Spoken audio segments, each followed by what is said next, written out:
Assalamualaikum sahabat tanam-tanam, ketemu lagi dengan ABK Live di channel tanam-tanam yang tentu saja selalu berbagi segala sesuatu tentang tanaman. Di video kali ini kita mau bikinkan panduan buat teman-teman yang mau tanam cabai di rumah, terutama yang mau cabai tabu lampot ya di rumah. Tahapannya seperti apa dari benih sampai nanti bisa tanam, karena ini masih banyak banget yang tanya gimana caranya tanam cabai di polybag biar panennya bagus. Dan ini juga bisa diterapkan di lahan sebenarnya ya. Jadi teman-teman silakan disimak baik-baik videonya. Oke, tapi jangan lupa buat yang baru nemu channel tanam-tanam belum klik subscribe, silakan klik subscribe dulu, kasih like-nya dan nyalakan notifikasi loncengnya ya teman-teman ya. Terus kalau punya Facebook jangan lupa join di grup sahabat Tanam-Tanam TV, tempat kita berbagi segala sesuatu tentang tanaman. Oke, kita langsung masuk ke videonya. Nah, jadi teman-teman wajib ya pakai bibit hibrida kalau bisa, bibit persilangan yang sifatnya bagus. Jadi teman-teman bisa menentukan sendiri nanti pengen buahnya seperti apa, apakah buahnya banyak atau buahnya yang besar-besar, nanti tergantung sifat benihnya ya. Nah, terus langkah yang berikutnya adalah teman-teman siapkan tanah. Ini tanah yang kita pakai tanah kebun biasa ya, tanah kebun biasa sama wadah. Ini sebenarnya bebas, teman-teman boleh pakai kotak-kotak itu ya, yang kayak kotak es itu juga boleh. Mau bikin sendiri yang pakai lempung terus pakai plastik panjang dipotong-potong itu juga boleh banget. Mau langsung wadah kecil-kecil per polybag itu juga boleh banget. Tapi kalau saya lebih suka gini, komunal gini ya. Ini lebih mudah bagi saya karena saya nanamnya langsung banyak ya teman-teman ya. Jadi langkah pertama teman-teman bisa langsung tebarkan benihnya secukupnya saja ya, nggak ada jaraknya sebenarnya. Jadi secukupnya saja. Nah, ini dikira-kira. Kalau mau dihitung juga nggak masalah sama sekali. Nah, terus langkah berikutnya kita tutup ya, kita tutup medianya ini dengan pasir atau dengan tanah biasa lagi ya. Nah, saya lebih suka pakai pasir karena pasir ini sifatnya ringan dan nggak bikin berat ke benihnya. Nah, yang paling sering teman-teman salah langkah di sini adalah disiram ya. Siram itu sebenarnya nggak masalah, cuman yang paling bagus adalah di spray. Jadi biasanya saya untuk benih yang sudah saya semai seperti ini sampai benihnya seumuran segini ya teman-teman ya, ini nggak saya pakai teknik siram, jadi nggak saya kocor gitu ya, tapi tetap saya spray medianya. Nah, ini langsung kita praktekkan ya. Jadi yang paling bagus itu adalah di spray medianya itu pelan-pelan saja sampai semuanya basah. Kenapa kok spray? Karena spray ini kelembapannya lebih gampang terjaga, jadi teman-teman nggak overwater ya. Karena benih kalau masih jadi biji seperti ini overwater nanti jadinya busuk. Bahkan sampai yang sebesar ini pun, ini biasanya saya nggak pernah pakai teknik kocoran ya, saya spray aja. Jadi saya bisa spraynya tiap hari dan nggak takut dia overwater ya. Jadi kontrol airnya itu istilahnya nggak terlalu over ya teman-teman ya, nggak sampai overwater. Karena akar-akar untuk tanaman cabai yang masih segini ini ya masih kecil akarnya, karena perakarannya masih kecil. Kalau misalkan overwater rawan lonyot atau rawan leleh mati. Jadi meskipun sudah sebesar ini siap pindah tanam ya teman-teman ya. Nah, ini wajib kita pakai siramnya spray aja. Dan teman-teman harap diperhatikan, biasanya ada hamanya itu seperti siput ini kan berlubang-lubang ya teman-teman ya daunnya. Nah, ternyata hamanya sembunyinya di sini. Nah, ini dia. Ini siput telanjang saya ambil ya. Nah, ini siput ini ternyata yang melubangi daun-daun dari benih atau bibit cabai kita ini, jadi lubang-lubang. Kita bunuh saja dia ya. Kalau sudah segede ini itu bisa siap pindah tanam ya teman-teman ya. Jadi langkah berikutnya dari menanam cabai setelah menyemai adalah pindah tanam. Yang biasanya paling sering ditanyakan pada waktu proses semai seperti ini, penyimpanannya seperti apa. Kalau saya penyimpanannya saya simpan di tempat yang teduh tapi tetap terang. Teduh terang itu kena sinar matahari, mungkin nggak langsung ada di bawah paranet, atau mungkin kalau teman-teman punya greenhouse atau punya sungkupan itu boleh juga pakai sungkupan. Itu malah lebih bagus. Kalau nggak ada, pokoknya tempatnya terang tapi nggak terkena sinar matahari terik langsung ya. Kenapa? Kalau terkena terik langsung biasanya benihnya kering, satu. Kedua, biasanya kalau sudah tumbuh pun itu kalau kepanasan kita lupa siram atau kita kelembapannya kurang, nanti mereka mati, kering ya teman-teman ya. Tapi kalau tempatnya teduh itu relatif aman, karena kalau masih benih seperti ini, bibit yang masih kecil seperti ini itu kita nggak terlalu sering ngeliatin, karena biasanya dari biji ke bibit seperti ini ya biasanya makan waktu ya, bisa sekitar 2 minggu, bahkan kadang 3 minggu mereka baru segede ini. Jadi teman-teman tempatkan aja di tempat yang terang, terkena sinar matahari mungkin nggak langsung, misalkan di teras atau di tempat yang ada paranetnya, itu aman sekali. Oke, tapi tetap spray atau penyiramannya itu pakai spray dan itu tiap hari biar kelembapannya terjaga. Ya, jadi spray aja tiap hari rutin dikit-dikit teman-teman ya, sehingga kontrol airnya nanti medianya itu lembab tapi enggak basah total. Nah, berikutnya adalah proses pemindahan. Proses pemindahan yang biasanya banyak tanya adalah potnya segede apa.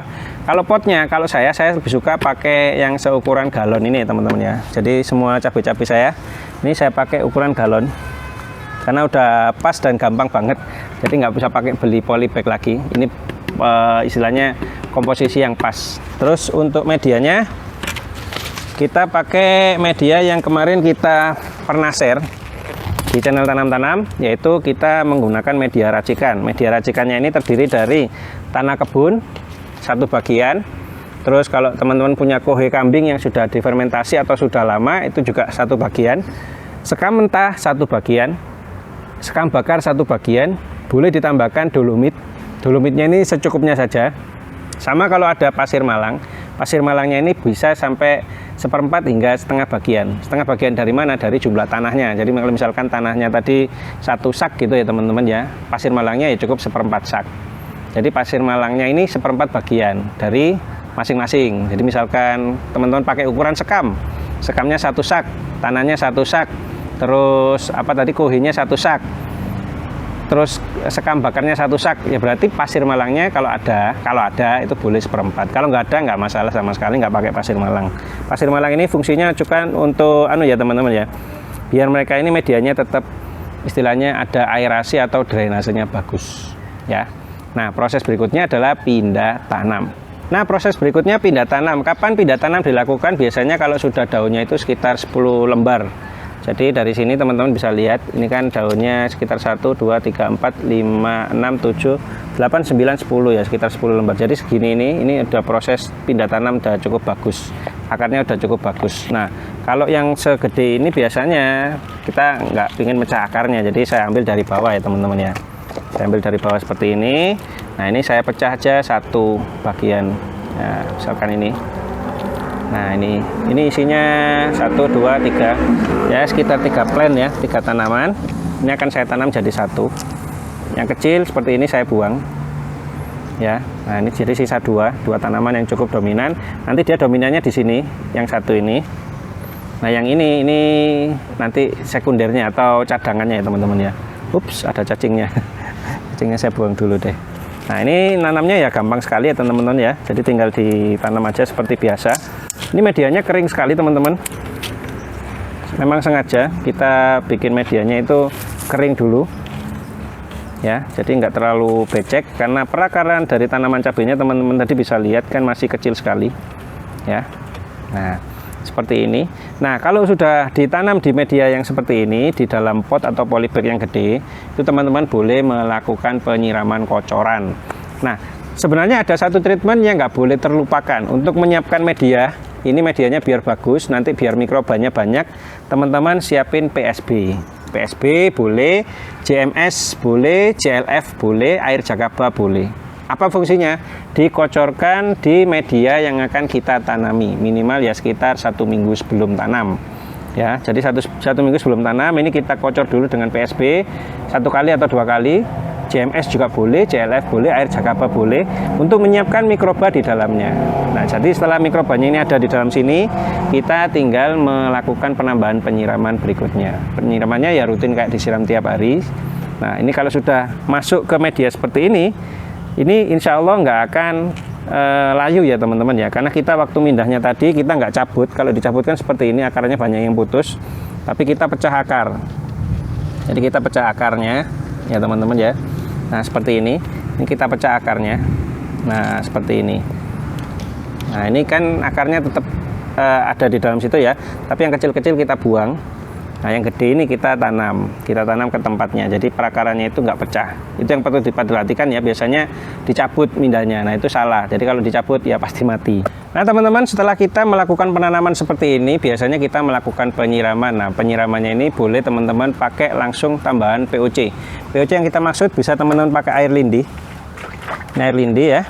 Atau teman-teman bisa pakai PSB. Kocorannya berapa? Kocorannya itu mungkin 1:10 saja, jadi nggak terlalu banyak. Kalau misalkan ini airnya 1 liter, di gayung ini 1 liter, ini saya pakai ya sekitar 1/10 nya. Jadi ini 1/10 daripada komposisi PSB nya, karena tanamannya masih kecil ya teman-teman ya. Nah, ini tinggal dikocorkan saja seperti biasa ke medianya. Dan tanaman cabai ini adalah tanaman yang sebenarnya nggak terlalu suka dengan air, jadi siramnya jangan terlalu sering. Ya, setelah dikocor basah seperti ini, teman-teman tambahkan penyiraman air biasa.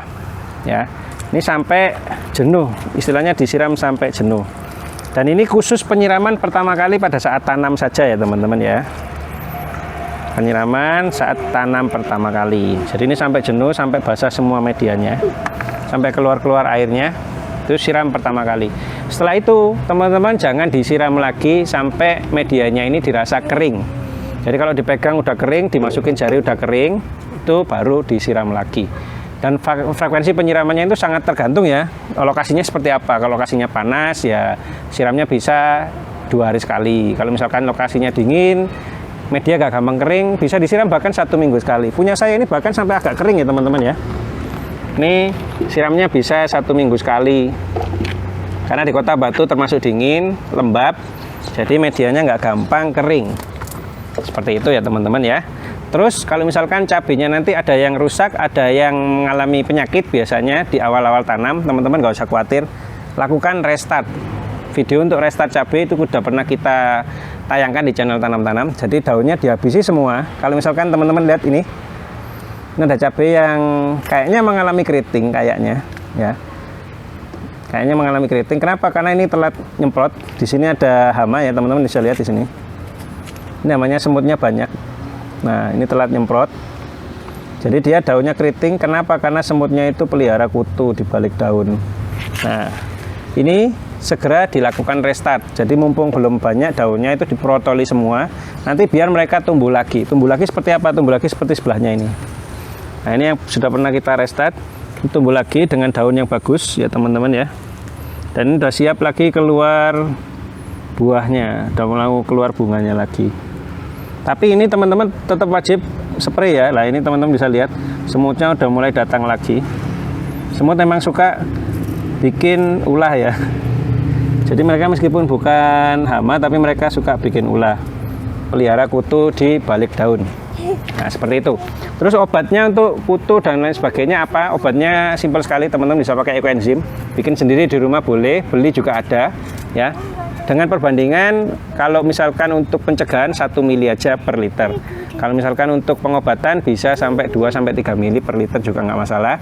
Atau teman-teman pakai ppm meter yang ada kecek pH. Cek pH-nya, asalkan pH-nya masih di kisaran 6-7, tambahkan ekoenzimnya, itu nggak masalah sama sekali. Boleh dicampur juga dengan pestisida organik yang lain. Kita sudah pernah bikinkan banyak sekali ya tutorial untuk membuat pestisida nabati di rumah. Silakan diselang-seling. Karena kalau misalkan teman-teman mempertahankan dengan satu jenis pestisida, terutama pestisida kimia, nanti hamanya resisten ya teman-teman ya. Jadi nggak boleh. Jadi wajib diputer, dirotasi pestisidanya agar nanti hamanya itu nggak resisten. Jadi tanaman cabai teman-teman nanti bisa tumbuh lagi dan panen terus setiap hari. Oke sahabat tanam-tanam, itu dia video kita kali ini, panduan dari tanam cabai dari biji ya, semai sampai tadi pindah tanam ke polybag gede. Medianya juga udah pernah kita bikinkan videonya. Terus mengatasi kalau misalkan ada penyakit atau gejala-gejala cabai yang mengalami misalkan rontok-rontok daun, keriting-keriting daun, itu sudah pernah kita bikinkan semuanya. Teman-teman tinggal contek aja nanti videonya. Insya Allah kalau misalkan teman-teman contek videonya, bisa teman-teman praktekkan di rumah dan hasilnya tanaman cabainya nanti bisa bagus. Dan kalau ada pertanyaan jangan sungkan-sungkan, nanti silakan ketikkan aja di kolom komentar atau nanti WA ke admin kami ya teman-teman ya, di nomor yang ada di kolom deskripsi. Oke, Itu dia video kita kali ini. Semoga bermanfaat. Jangan lupa like dan subscribe-nya. Kami undur diri dulu. Assalamualaikum warahmatullahi wabarakatuh.